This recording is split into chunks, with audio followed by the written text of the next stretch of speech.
قرآن حکیم، سیرت النبی صلی اللہ علیہ وآلہ وسلم، احادیث مبارکہ، فقہی مسائل کا بیان اور بہت کچھ انشاءاللہ تعالی جید علماء کرام کے ساتھ۔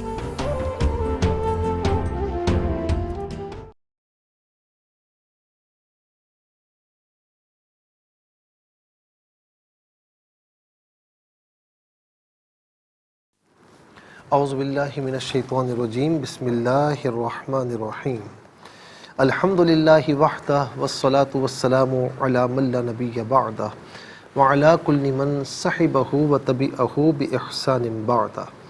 اللہم صلی علی سیدنا و مولانا محمد وعلی آلہ واصحابہ وبارک وسلم۔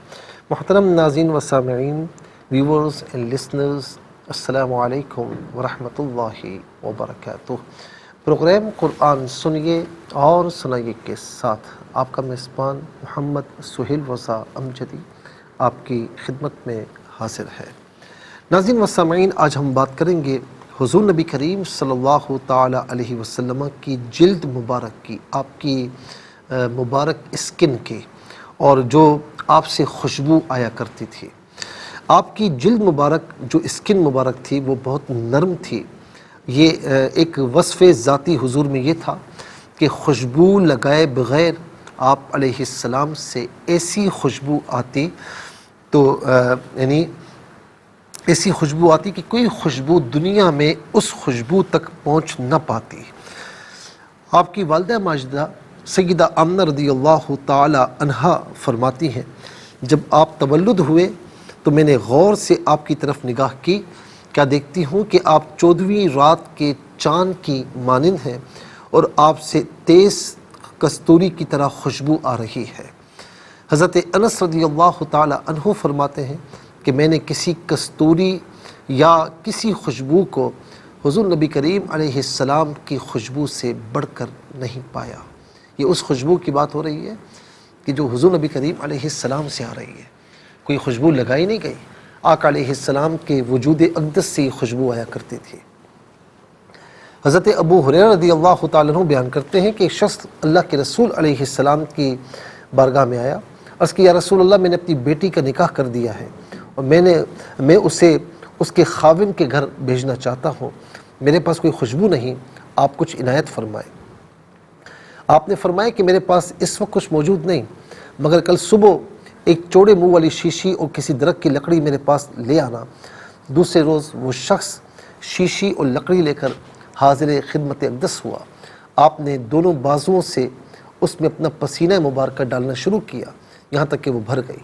پھر فرمایا کہ لے جا، اپنی بیٹی سے کہہ دے کہ اس لکڑی کو شیشے میں تر کر کے مل لیا کر۔ بس جب وہ آپ کے پسینہ مبارکہ کو لگائی، تمام اہل مدینہ کو اس کی خوشبو آئی، اس کی خوشبو پہنچتی، یہاں تک کہ ان کے گھر کا نام بیت المطیبین رکھا گیا کہ خوشبوؤں والا گھر۔ یہ ہے میرے آقا علیہ السلام کی پسینہ مبارک کی خوشبو۔ حضور علیہ السلام کے خادم حضرت انس فرماتے ہیں رضی اللہ تعالیٰ عنہ کہ اللہ کے رسول صلی اللہ علیہ وسلم ہمارے یہاں تشریف لائے، حالت خواب میں یعنی آپ آرام فرما رہے تھے، آپ کو پسینہ آیا۔ میری ماں ام سلیم نے ایک شیشی لی اور آپ کا پسینہ مبارکہ اس میں ڈالنے لگی۔ آپ جاگ اٹھے، فرمایا ام سلیم یہ کیا کر رہی ہو؟ اس نے عرض کی یہ آپ کا پسینہ ہے، ہم اس کو اپنی خوشبو میں ڈالتے ہیں اور وہ سب خوشبوؤں سے خوشبودار ہو جاتی ہے۔ ناظرین، ام سلیم نے یوں عرض کی ایک روایت کے مطابق، یا رسول اللہ، ہم اپنے بچوں کے لیے آپ کے پسینہ مبارکہ کی برکت کے امیدوار ہیں۔ آپ نے فرمایا تو نے سچ کہا۔ اس سے معلوم یہ ہوا کہ حضور نبی کریم علیہ السلام کا جو پسینہ مبارکہ ہے وہ بچوں کے چہرے اور بدن پر وہ مل لیا کرتے تھے، اور وہ تمام بلاؤں سے وہ بچے محفوظ رہا کرتے تھے۔ صرف پسینہ مبارکہ کی خوشبو نہیں تھی، بلکہ وہ جن بچوں پر ملتے تھے تو بچے تمام بلاؤں سے محفوظ ہو جایا کرتے تھے۔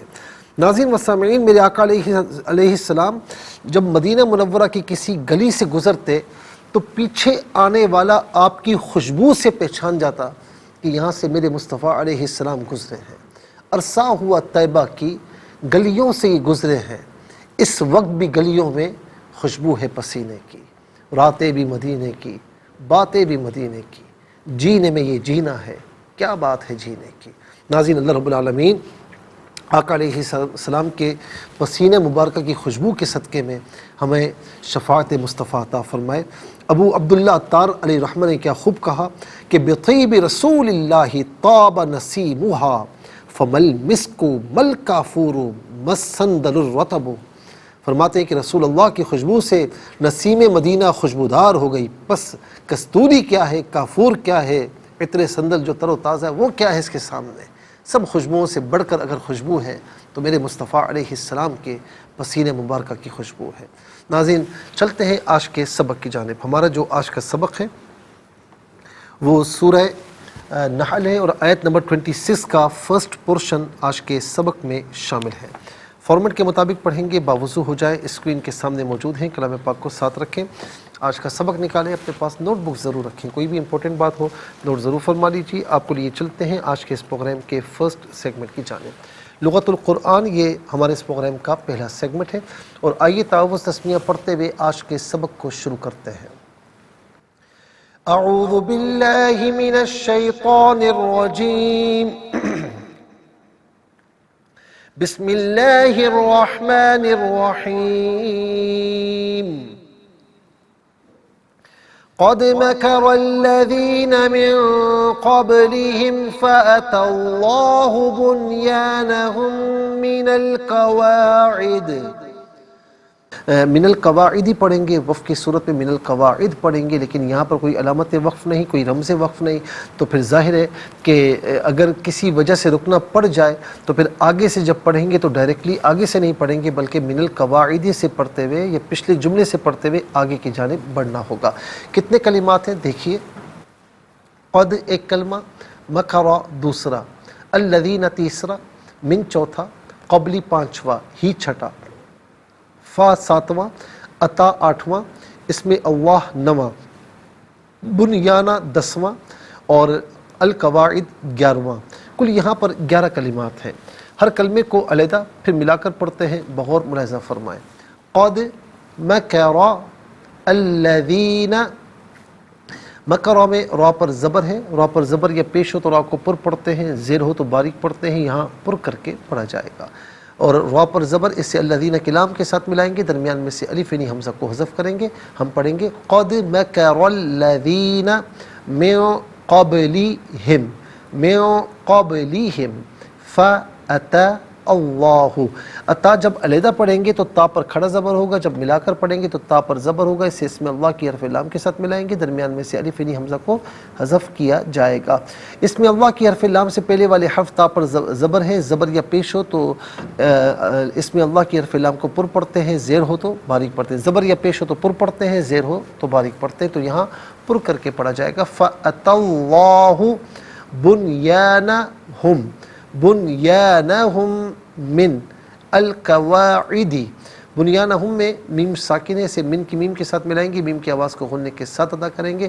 من القواعد، من میں ناظرین ویسے پڑھیں گے من تو من ہی پڑھیں گے، لیکن جب ملا کر پڑھیں گے دونوں نون پر زبر ہوگا، اس سے القواعد کی لام ساکن کے ساتھ ملائیں گے، درمیان میں سے الف یعنی حمزہ کو حذف کیا جائے گا۔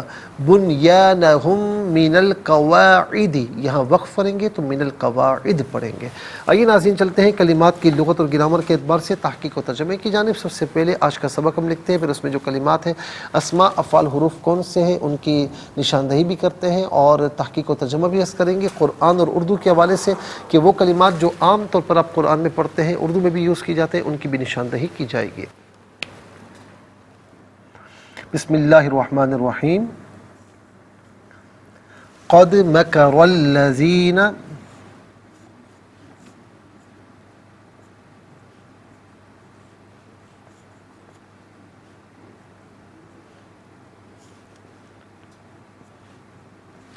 من قبلہم،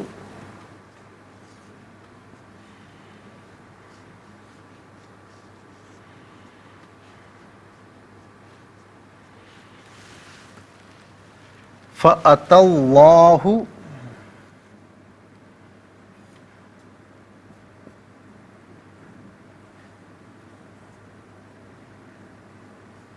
بنیانہم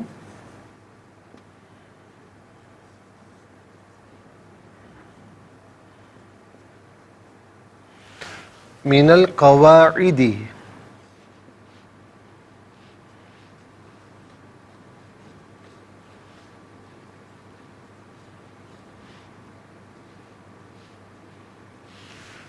تو ناظرین یہاں تک ہمارا سبق ہے، اور اب ہم سب سے پہلے دیکھتے ہیں کہ یہاں پر اسماء کتنے ہیں، کون کون سے ہیں. تو پہلا اسم ہے الذین، دوسرا ہے قبلی، تیسرا ہم ضمیر، چوتھا اسم اللہ، پانچواں بنیانہ، اور ہم نمبر 3 آئے گا، چھٹا القواعدی. پہلا اسم ہے الذین،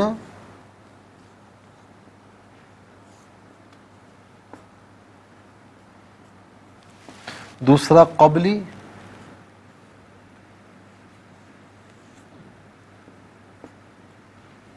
تیسرا ہم اور ہم،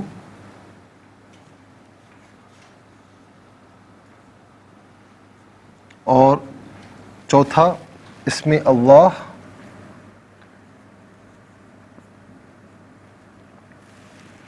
پانچواں بنیان،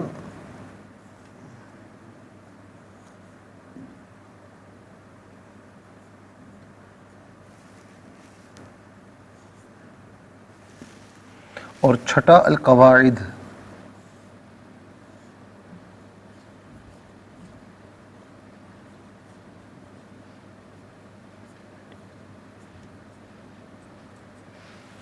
ناظرین و سامعین 6 اسماء ہیں، اور اب ہم چلتے ہیں افعال کی جانب.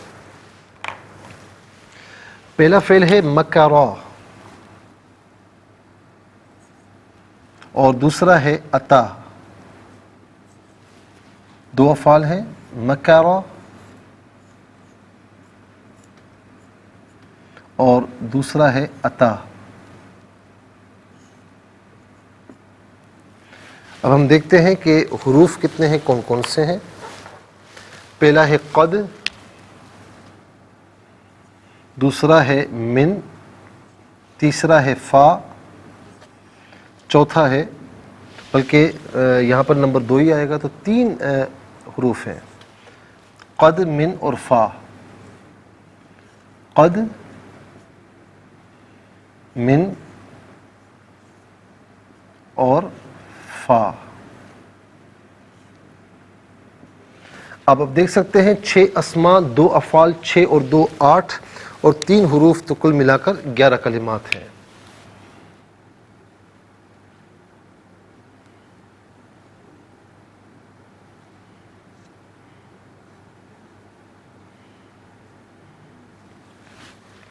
ناظرین و سامعین پہلا چلتے ہیں اسماء کی جانب. پہلا اسم ہے الذین.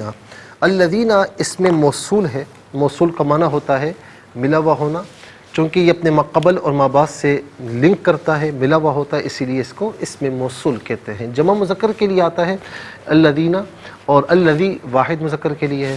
تو الذین اس کا معنی ہوگا ان لوگوں جو، وہ لوگ جو، یا وہ لوگ جنہوں. اس کے علاوہ بھی کوئی معنی اگر اس میں موصول کے اعتبار سے جمع مذکر پر دلالت کرے گا تو وہ معنی بھی لیا جا سکتا ہے. ہم انشاءاللہ مزید پروگرام کو آگے بڑھائیں گے، لیکن ہمیں جانا ہوگا بریک کی جانب. کہیں جائے گا مت، ملاقات ہوگی مختصر سے بریک کے بعد. ایک ناظرین و سامعین چلتے ہیں سب سے پہلے اب اسماء کی جانب. تو الذین ہو چکا ہے، اس کے بعد ایک قبل. قبل کا معنی ہوتا ہے پہلے، اور بعد کا معنی بعد ہی ہوتا ہے. تو قبل ہم کہتے ہیں نماز پڑھیے قبل اس کے کہ آپ کی نماز پڑھی جائے. اس کا مطلب یہ ہوتا ہے، یہ جملہ عام طور پر لکھا ہوا ہوتا ہے کہ آپ نماز پڑھیں قبل اس کے کہ موت آ جائے اور پھر آپ کی نماز جنازہ ہو. ہر کسی کو مرنا ہے تو نماز کی پابندی کیجیے، بس اس میں ہم یہی میسیج دیں گے. تو یہ قبل جو ہے عام طور پر ہم اردو میں استعمال کرتے ہیں. اچھا جی، اس کے بعد ہم اور ہم.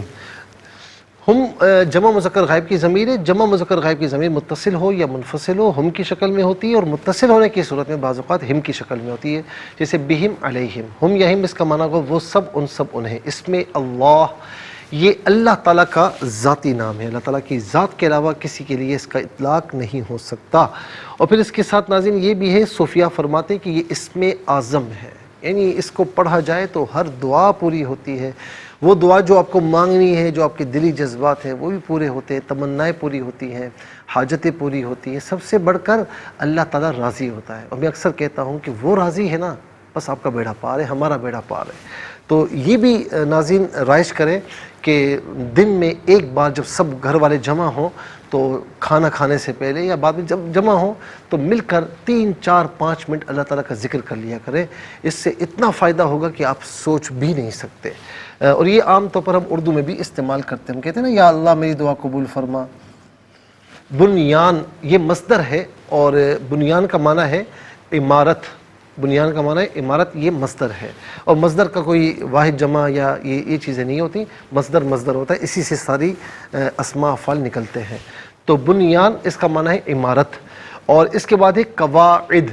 قواعد کا معنی ہے جڑیں، چونکہ ناظرین قاعدہ کی جمع ہے قواعد، تو قاعد کی جمع ہے، تو قاعد کا معنی ہوتا ہے بیٹھنے والا، یا قواعد بیٹھنے والی۔ تو چونکہ جڑیں اندر ہوتی ہیں تو اسی لیے ان کو قاعد یا قاعدہ کہتے ہیں۔ تو قاعدہ اس کی جمع ہے قواعد، یعنی جڑیں۔ اس کے بعد ناظرین چلتے ہیں افعال کی جانب۔ مکرہ فعل ماضی معروف صیغہ واحد مذکر غائب، اور اس کا معنی ہے اس نے مکر کیا یا اس نے فریب دیا یا اس نے فریب کیا۔ قد جب فعل ماضی پر داخل ہوتا ہے تو فعل ماضی کو ماضی قریب کے معنی میں کرتا ہے۔ قد مکرہ تحقیق اس نے فریب کیا، اور یا بے شک اس نے فریب کیا۔ اس کے بعد اچھا یہ مکرہ یمکر مکرن، مکر جو ہے یہ اس کا معنی ہے فریب، اور یہ بھی عام طور پر ہم اردو میں استعمال کرتے ہیں، فلاں نے مکر کیا، خدا نخواستہ ہم کہتے ہیں نا۔ عطا فعل ماضی معروف صیغہ واحد مذکر غائب، اس کا معنی ہے، اس کا معنی ہوگا کہ وہ آیا۔ اور اس کے اچھا اس میں یہ ہے کہ عطا وہ آیا، لیکن آگے اس میں جلالت اس کا فاعل بن رہا ہے عطا اللہ، تو اللہ تعالیٰ لایا، ٹھیک ہے نا، اس کا معنی یہ ہوگا کہ اللہ تعالیٰ لایا۔ آگے آپ پڑھیں گے انشاءاللہ۔ تو بلکہ یہاں پر ناظرین اس کے بعد آپ دیکھیں کہ حروف، پہلا حرف قد، قد جو ہے یہ اس کا معنی بے شک یا تحقیق، دونوں میں سے قرینے کے اعتبار سے کوئی معنی بھی کیا جا سکتا ہے، اور اس کا استعمال ہم آپ کو بتا چکے ہیں۔ من کا معنی ہے سے، اور من وعن عام طور پر ہم اردو میں استعمال کرتے ہیں، من وعن۔ اس کے بعد فا، اس کا معنی ہے پس یا تو، ان میں سے قرینے کے اعتبار سے کوئی معنی بھی کیا جا سکتا ہے۔ تو کل ملا کر آپ دیکھ سکتے ہیں کہ 11 کلمات ہیں۔ 11 کلمات میں 4 ایسے کلمات ہیں جو بالعموم ہم اردو میں استعمال کرتے ہیں۔ نمبر 1 قبل،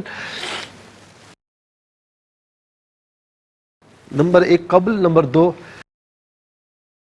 الحمدللہ معاف کیجیے گا، نمبر 1 قبل، نمبر 2 اس میں اللہ، نمبر 3 مکرہ میں مکر، نمبر 4 من میں من وعن۔ آئیے حروف کو آپس میں ملا کر، کلمہ آپس میں ملا کر جملہ کلامیہ کس طرح بنتے ہیں، تو آئیے ملاحظہ فرمائیے۔ قاف دال زبر قد، میم زبر ما، کاف زبر کا، اور لام زبر ول، لام زبر لا، ذال یا زیر دی، نون زبر نا، قد مکر الذین، میم نون زر من، قاف با زبر قبل، لام زر لی، ہا میم زر ہم، من قبلہم، فا زبر فا، حمزہ زبر آ، تا لام زبر تل، لام کھڑا زبر لا، ہا پیش ہو، فأت اللہ، با نون پیش بن، یا الف زبر یا، نون زبر نا، ہا میم میم پیش ہم، بنیانہم، میم زر مین، نون لام زبر نل، قاف زبر قا، واو الف زبر وا، عین زر عید، دال زر دی، من القواعد، بنیانہم من القواعد، یہاں رکیں گے تو من القواعد پڑھیں گے۔ آئیے ناظرین اب ہم چلتے ہیں تلاوت کی جانب۔ سب سے پہلے ہم تلاوت کریں گے ترتیل کے ساتھ، سماعت فرمائیے۔ اعوذ باللہ من الشیطان الرجیم، بسم اللہ الرحمن الرحیم۔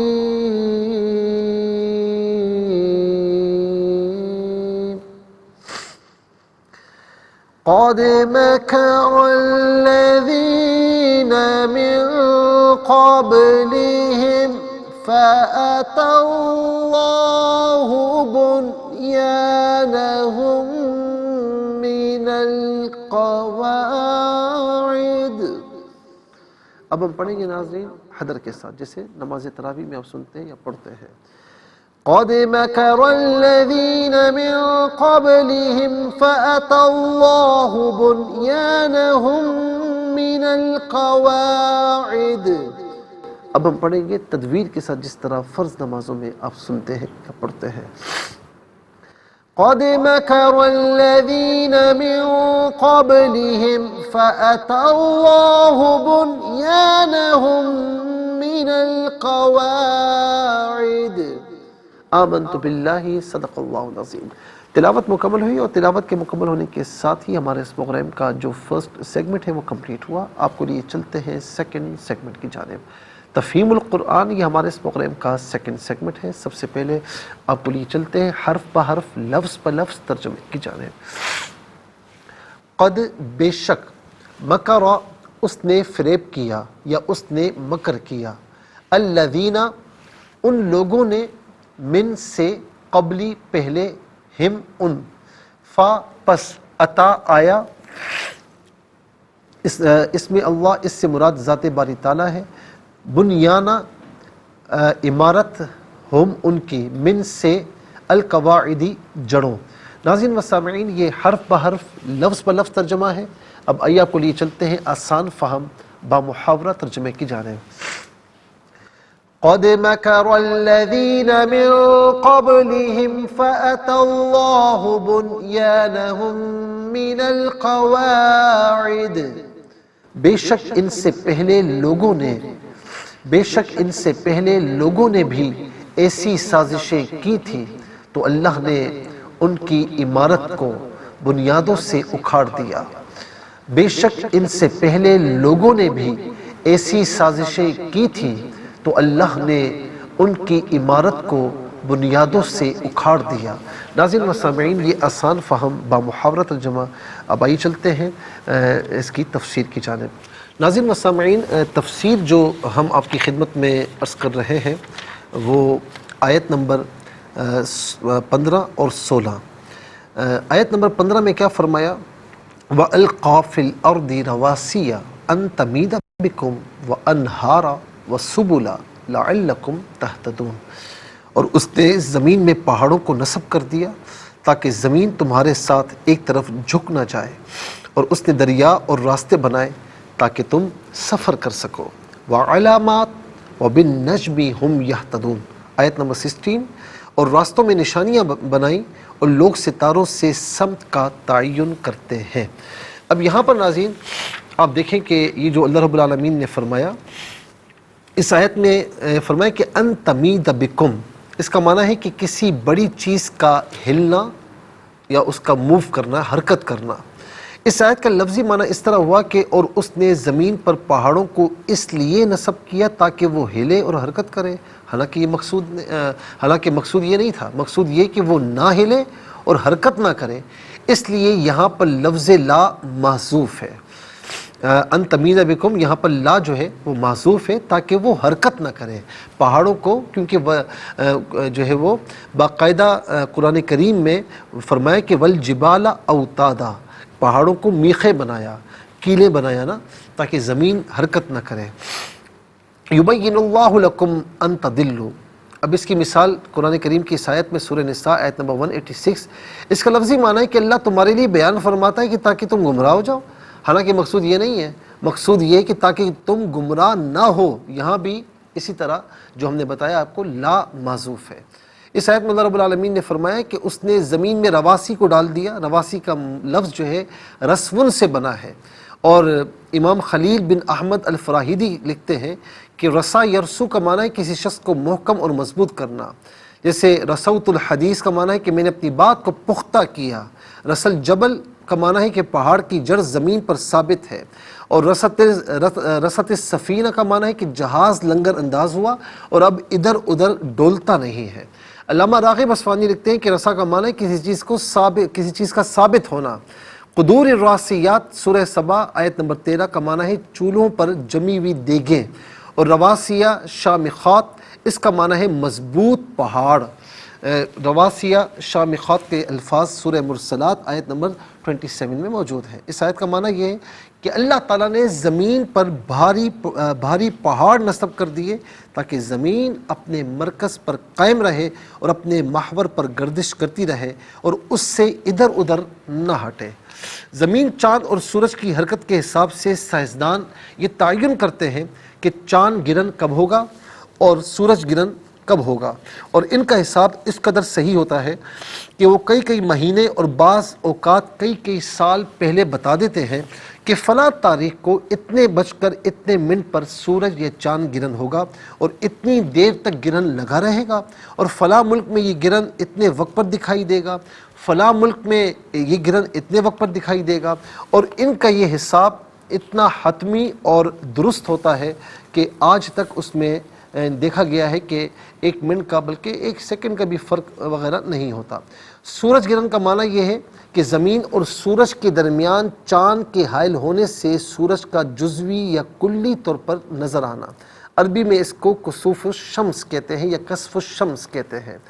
اب اور پھر ناظرین اس میں مزید باتیں عرض کر رہا ہوں، لیکن اس سے پہلے ہمیں جانا ہوگا بریک کی جانب، کہیں جائے گا مت، ملاقات ہوگی مختصر سے بریک کے بعد۔ ویلکم بیک ناظرین والسامعین، اور میں یہاں پر جو عرض کر رہا تھا کہ 1 سیکنڈ کا بھی فرق نہیں ہوتا، اور ہمارے یہاں کئی مرتبہ پہلے بتایا گیا کہ جی سورج گرہن ہوگا، چاند گرہن ہوگا، 1 سیکنڈ کا فرق نہیں ہوتا، اور جتنے ٹائم کے لیے کہا جاتا ہے اتنے ٹائم کے لیے لگتا ہے۔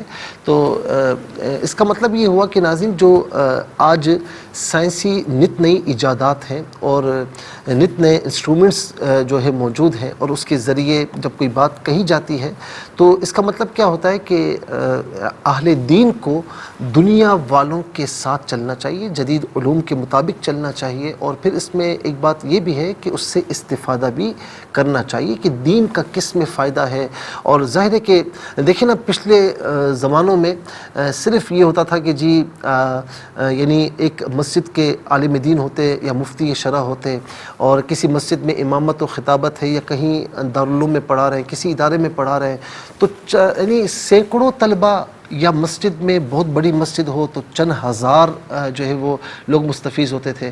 پھر آپ دیکھیں ریڈیو آیا تو اس سے پھر وہ آواز دور دراز تک پہنچنے لگی، پھر اس کے بعد آپ دیکھیں کہ ٹی وی ہے، پھر اب سوشل میڈیا ہے، تو ایک وقت میں ایک بندہ جب خطاب کر رہا ہے یا مسائل بتا رہا ہے یا کوئی چیز اسلامی بتا رہا ہے تو وہ لاکھوں لوگ بعض اوقات سن رہے ہوتے ہیں، دیکھ رہے ہوتے ہیں۔ تو اس کا مطلب یہ کہ ہمیں یہ دیکھنا ہے کہ جو نت نئی ایجادات ہیں اس میں دین کا فائدہ کن چیزوں میں ہے، اور پھر اس کے ساتھ چلنا تو یقیناً یہ سمجھداری کا جو ہے وہ باعث ہے۔ اور اگر ہم پیچھے رہ جائیں گے اور سائنسی ایجادات نت نہیں آنی ہے، اور اس وقت ہم کون سی جنریشن میں کھڑے ہیں آپ سب کو پتہ ہے، یہ 5th جنریشن ہے، اور آگے نہ جانے کتنی جنریشنز اور ہوں گی، تو دنیا کہاں سے کہاں پہنچے گی۔ تو ہم جب تک دنیاوی علوم کو حاصل نہیں کریں گے اور اس کے ساتھ چلنے کی کوشش نہیں کریں گے تو پھر ناظرین ہم پیچھے رہ جائیں گے۔ تو کہنے کا مقصد یہ ہے کہ اللہ رب العالمین، حالانکہ قرآن سائنس کی کتاب نہیں ہے، لیکن سائنس کی جتنی باتیں ہیں جو قرآن نے فرمائی ہیں اور جو پیشن گوئیاں قرآن نے فرمائی ہیں، تو آج تک سائنس اسے ہلا نہیں سکی۔ سائنس نے توثیق ضرور کی ہے، لیکن کوئی ایسی بات کہ سائنس کہے کہ جی قرآن میں یہ غلط ہے، ایسا ہو نہیں سکتا۔ مرج البحرین یلتقیان 1450 برس پہلے جو ہے وہ کم و بیش میرے رب نے فرما دیا تھا کہ مرج البحرین یلتقیان بینہما برزخ لا یبغیان، کہ 2 دریا مل کر چلتے ہیں، ان کے درمیان ایک آڑ ہے جو انہیں آپس میں ملنے نہیں دیتی، اور پھر کئی عرصے کے بعد، کئی صدیوں بعد، اور آج سے کچھ صدیاں پہلے کہہ لیجیے، کچھ عرصہ پہلے کہہ لیجیے، جب کسی سائنٹسٹ نے، اس کا نام میرے ذہن میں اب اس وقت نہیں آ رہا، اس نے دریافت کیا کہ بھائی یہ 2 دریا ہیں، مل کر چلتے ہیں اور دونوں کا کلر الگ الگ ہے اور آپس میں ملتے نہیں ہیں، بس یوں رواں دواں ہے۔ اسے جب پتہ لگا کہ یہ تو قرآن میں ہے تو کہتے ہیں کہ وہ مسلمان ہو گیا کہ قرآن کا ایک عرصے سے یہ کہہ رہا ہے اور ہم نے آج اسے یعنی ظاہر کیا ہے، ہم نے آج دریافت کیا ہے۔ تو ایسی کئی باتیں ہیں جو قرآن پہلے فرما چکا ہے اور آج سائنس اگر پروف کرتی ہے تو ناظرین یہ قرآن کی حقانیت ہے۔ تو ہمیں کہنے کا مقصد یہ ہے کہ جو بھی جدید ٹیکنالوجی آتی ہے ہمیں اسلام کی ترویج و اشاعت میں اسے استعمال کرنا چاہیے اور جدید دور کے مطابق چلنا چاہیے۔ پھر اس کے بعد ناظرین دنیا اور آخرت میں انسان کی ہدایت کے جو انتظامات ہیں، فرمایا کہ راستوں میں نشانیاں بنانا، فرمایا نا وعلامات وبالنجم ہم یہتدون، اور اچھا اس کے ساتھ پھر یہ بھی فرمایا وَأَنْهَارًا وَسُبُلًا لَعَلَّكُمْ تَهْتَدُونَ، دریا بھی بنائے، راستے بھی بنائے تاکہ تم سفر کر سکو۔ آج آپ دیکھیں قرآن کب فرما رہا ہے؟ آج ہم سفر کرتے ہیں نا دریاؤں میں، کشتیوں میں، اور پھر شپس میں سفر ہوتا ہے، دور دراز ممالک کا بھی سفر ہوتا ہے۔ وعلامات، اور راستوں میں نشانیاں بنائی ہم نے، وبالنجم هم يهتدون، اور لوگ ستاروں سے سمت کا تعین کرتے ہیں۔ تمام راستے ایک جیسے سیدھے اور سپاٹ نہیں ہیں، پوری زمین کو ایک ہموار میدان نہیں بنایا، کہیں انواع و اقسام کے جنگلات ہیں، کہیں اونچی نیچی پگڈنڈیاں ہیں، مختلف طرح کے چھوٹے بڑے پہاڑوں کا سلسلہ ہے، کہیں دریا ہیں، کہیں میدان ہیں، کہیں چشمے ہیں، کہیں آبشاریں ہیں۔ یہ سب اس لیے ہے کہ تمہیں راستوں اور مقامات کی نشانیاں متعین کرنے میں آسانی ہو۔ ناظرین و سامعین، آپ دیکھتے ہیں کہ کئی ممالک ایسے ہیں کہ جہاں پر سارے مکانات، کئی ایریاز ایسے ہیں کہ ایک ہی ڈیزائن کے اور ایک طرح کے قطار در قطار بنے ہوئے ہوتے ہیں۔ کوئی مہمان، کوئی گیسٹ وہاں پر جائے تو بعض اوقات نمبر اگر نہ ہو تو وہ بھول جاتا ہے اور مطلوبہ مکان تک وہ نہیں پہنچ سکتا، اور کئی مرتبہ ایسا ہوتا بھی ہے۔ تو اللہ رب العالمین نے کیا فرمایا کہ اس نے راستوں اور گزرگاہوں میں ایسی قدرتی علامتیں بنا دی ہیں کہ جن سے انسان اپنی مطلوبہ جگہ کی نشانیاں متعین کر سکتا ہے۔ پھر اس کے بعد اللہ رب العالمین نے فرمایا کہ لوگ ستاروں سے سمت کا تعین کرتے ہیں۔ اس نعمت کی قدر انسان کو اس وقت ہوتی ہے جب اس کا گزر کسی لق و دق ریگستان سے ہو، اس وقت وہ صرف ستاروں سے اپنی منزل کا تعین کرتا ہے، یا سمندری سفر میں انسان کو اس عظیم الشان نعمت کا احساس ہوتا ہے، کیونکہ وہاں پر کوئی اور علامت، کوئی نشانی نہیں ہوتی جس سے وہ اپنی منزل کی شناخت کر سکے۔ جہاں راستوں کا تعین کرنے کے لیے، منزل کی شناخت کے لیے کوئی قدرتی علامت اگر نہیں ہے، تو ایسے صحراؤں میں، سمندروں میں اللہ رب العالمین نے مسافروں کی رہنمائی کے لیے آسمان پر ستاروں کا جال بچھا رکھا ہے، اور قدیم زمانے سے لے کر آج تک انہی ستاروں کے سارے مسافر اپنی منزل کی طرف رواں دواں ہوتے ہیں۔ ناظرین انشاءاللہ مزید اس پر عرض کریں گے، لیکن آج کے لیے اتنا ہی کافی ہے، اور اس کے ساتھ ہی ہمارے اس پروگرام کا سیکنڈ سیگمنٹ کمپلیٹ ہوا۔ آپ کو لیے چلتے ہیں تھرڈ اور لاسٹ سیگمنٹ کی جانب۔ قرآن سب کے لیے یہ سیگمنٹ آپ کا سیگمنٹ ہے، دنیا بھر سے آپ ہمیں کالز کر سکتے ہیں۔ اسکرین پر نمبرز ڈسپلے ہیں، آپ کا تعلق پاکستان سے باہر، دنیا کے کسی خطے، کسی ملک سے ہو، اٹھائیے اپنے فونز، ڈائل کیجیے نمبرز کو، جوائن کیجیے ہمارے اس پروگرام کو۔ دیکھتے ہیں اس وقت لائن پر ہمارے ساتھ کون ہے۔ السلام علیکم۔ السلام علیکم۔ وعلیکم السلام ورحمۃ اللہ، صحیح بات ہے جی سنائیے۔ بسم اللہ الرحمن الرحیم۔ قد مکر الذین من قبلہم فأتی اللہ بنیانہم من القواعد بنیانہم من القواعد، بنیانہم من القواعد، بس یہیں تک، من القواعد تک ہے، من القواعد تک ہے، ٹھیک ہے، جزاک اللہ خیر۔ السلام علیکم۔ وعلیکم السلام۔ جی کہاں سے؟ جی تانتلے والا سے۔ جی سنائیے۔ اعوذ باللہ من الشیطان الرجیم، بسم اللہ الرحمن الرحیم۔ قد مکر الذین من قبلہم فأتی اللہ بنیانہم من القواعد، بے شک ان سے پہلے لوگوں نے بھی ایسی سازشیں کی تھیں تو اللہ نے ان کی عمارت کو بنیادوں سے اکھاڑ دیا۔ جزاک اللہ خیر۔ السلام علیکم۔ السلام علیکم، میری آواز اب تک پہنچ رہی ہے؟ وعلیکم السلام۔ جی ابرش بیٹا کیسی ہو، ٹھیک ہو؟ الحمدللہ۔ سنائیے بیٹا۔ اعوذ باللہ من الشیطان الرجیم، بسم اللہ الرحمن الرحیم۔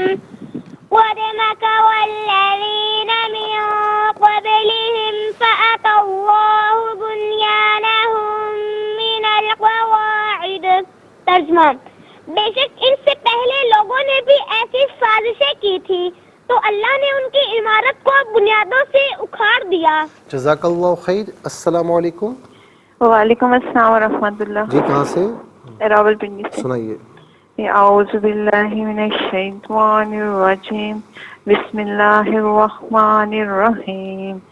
قد مکر الذین من قبلہم فأتی اللہ بنیانہم من القواعد، صدق اللہ العظیم۔ جزاک اللہ خیر. ناظرین و سامعین، اس کے ساتھ ہی ہمارے اس پروگرام کا وقت اپنے اختتام کو پہنچا. یہ پروگرام جسے آپ روزانہ علاوہ ہفتے اتوار کے سپہر 4 بجے سے دیکھا کرتے ہیں اور صبح 7 بجے سے ریپیٹ ٹیلی کاسٹ میں یہ پروگرام پیش کیا جاتا ہے. فیڈ بیک سے ضرور آگاہ کیجیے گا.